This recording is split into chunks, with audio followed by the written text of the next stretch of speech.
கீது channel. நம்ம இன்னைக்கு கோயிலுக்கு எடுத்துன்னு போகிறதுக்கு லெமன் சாதம் செய்ய போகிறோம்.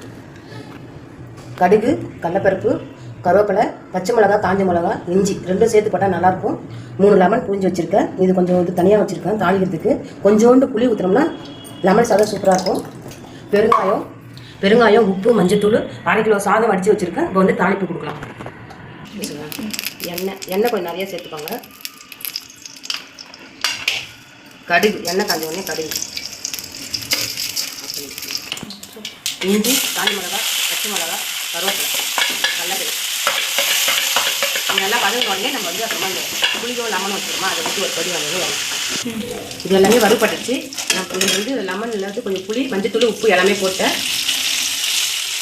இது ஒரு கொதி வந்தோடனே கொதிச்சதுக்கப்புறமா நம்ம லெமன் புளி வச்சுக்கிறத ஊற்றி இறக்கிட வேண்டியதான். பாருங்கள், நல்லா கொதிக்குது. இப்போ வந்து நம்ம லெமன் பூஞ்சி வச்சுருவோம் இல்லையா, அதை ஊற்றிடும். அவ்வளோதான். லெமன் ஊற்றி உடனே நிறுத்திடணும், அடுப்பு ஆஃப் பண்ணிடணும், கொதிக்க விடக்கூடாது. அது வாடகை சூடுலேயே வந்து கரெக்டாகிடும். இப்போ சாத்தில் ஊற்றி கிண்டிடலாம். ஆயிடுச்சு. மேலே வந்து கொத்தமல்லி தழை போட்டு நிறுத்த வேண்டியதான். நம்ம சாமிக்கு போய் படைச்சிட வேண்டியதான். அவ்வளோதான், முடிஞ்சிச்சு. தேங்க்யூ, பாய்.